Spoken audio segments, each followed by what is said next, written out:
JJP अध्यक्ष अजय चौटाला का भड़काऊ बयान सामने आया है और उन्होंने कहा कि हरियाणा में भी बांग्लादेश नेपाल की तरह हालात बनाने होंगे।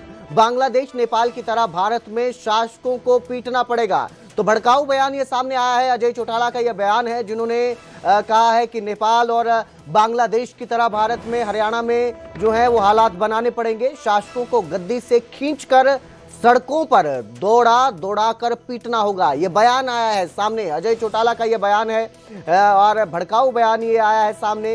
इन्होंने कहा है कि जो शासक है उनको देश छोड़ने पर मजबूर करना होगा। तो ये बयान सामने आया है। जन नायक जनता पार्टी के राष्ट्रीय अध्यक्ष हैं जेजेपी के अजय चौटाला, जिनका ये भड़काऊ बयान जो है ये सामने आया है।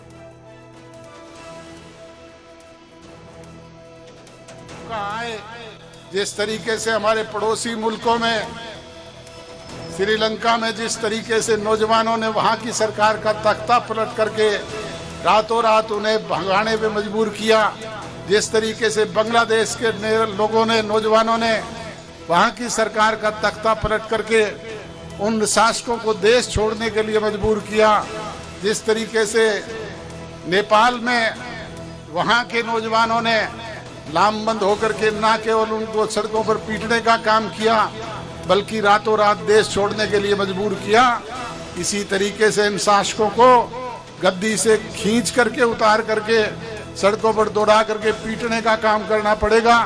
इनको देश छोड़ने पे मजबूर करने का काम करना पड़ेगा, तभी जाकर के हमारा इस कुशासन से पीछा छूटेगा।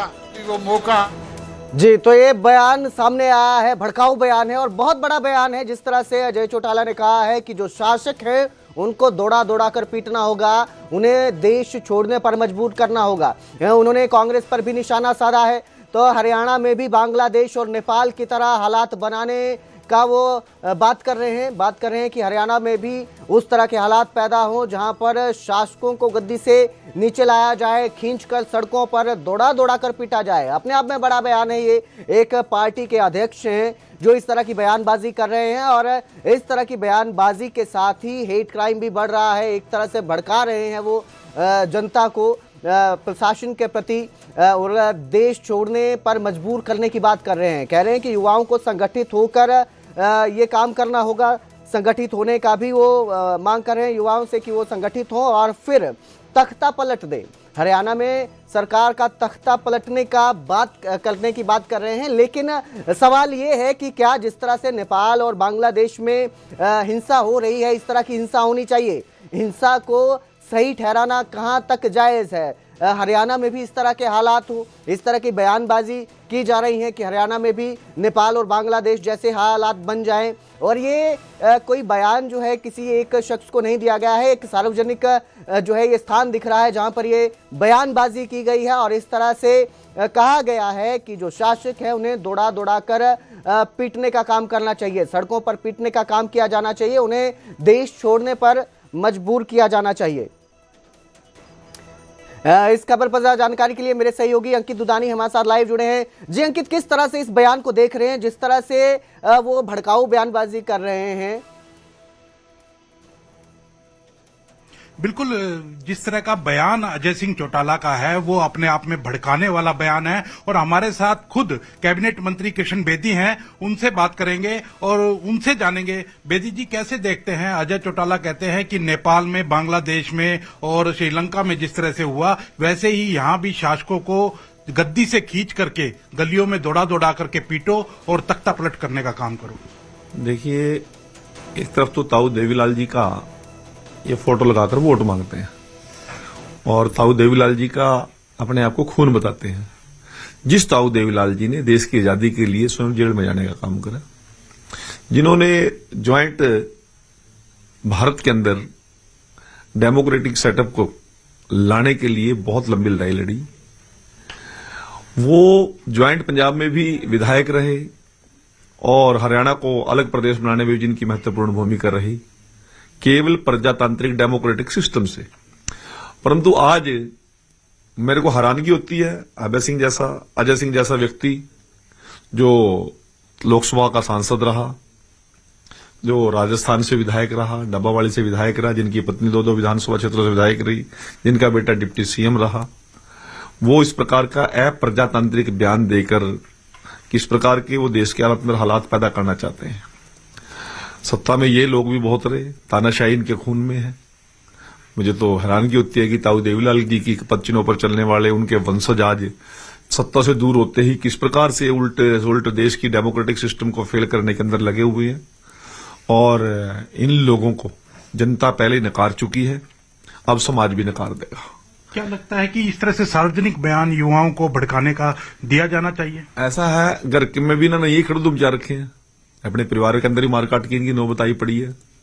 और इसी प्रकार से ये अगली सोच लोगों के बीच में लेकर जाना चाहते हैं।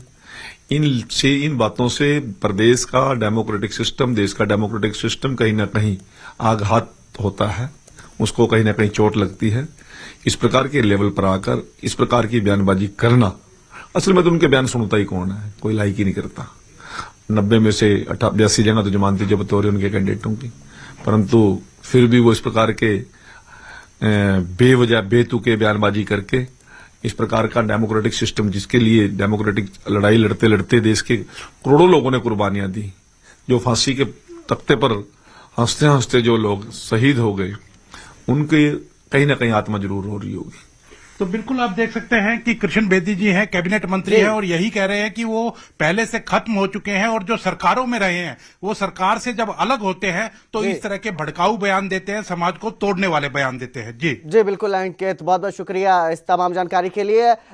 इसी खबर पर मेरे साथ कांग्रेस के नेता अशोक अरोड़ा भी हमारे साथ जुड़े हैं। जी, किस तरह से आप इस बयान को देख रहे हैं? अगर आप सत्ता में होते और इस तरह से बयानबाजी की जाती, क्या प्रतिक्रिया रहती? देखिए, मुझे बयान मैंने उनका सुना नहीं है, परंतु जिस प्रकार आप बता रहे हैं कि उन्होंने इस प्रकार की भाषा का इस्तेमाल किया, प्रजातंत्र में ये भाषा इस्तेमाल गलत है। प्रजातांत्रिक तरीके से ही सरकारें बदली जाती हैं। ये अलग बात है कि कई बार जो सरकारें होती हैं वो अप्रजातांत्रिक तरीका अपना लेती हैं, परंतु लोगों में इस प्रकार का बयान देना, मैं कहता हूँ ये अच्छी बात है। जी, जिस तरह से ये बयानबाजी दी गई है, क्या आपको लगता है कि जो विपक्ष रहता है उसे इस तरह से ही बयानबाजी करनी चाहिए? बहुत ही मैंने कहा कि चाहे विपक्ष हो चाहे सत्ता पक्ष हो, किसी को भी इस प्रकार की भाषा का इस्तेमाल करने का प्रजातंत्र में अधिकार नहीं है। जी बिल्कुल। आप युवाओं को क्या संदेश देना चाहते हैं?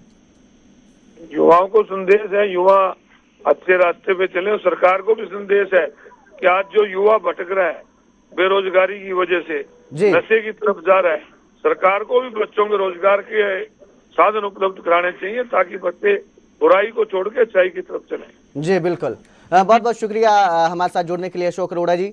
तो ये जो है कहना है अशोक अरोड़ा जी का, कांग्रेस के नेता हैं, कि जो बयानबाजी की गई है इस तरह की बयानबाजी नहीं की जानी चाहिए, भले ही सत्ता पक्ष हो या विपक्ष हो, इस तरह के भड़काऊ बयानबाजी नहीं की जानी चाहिए।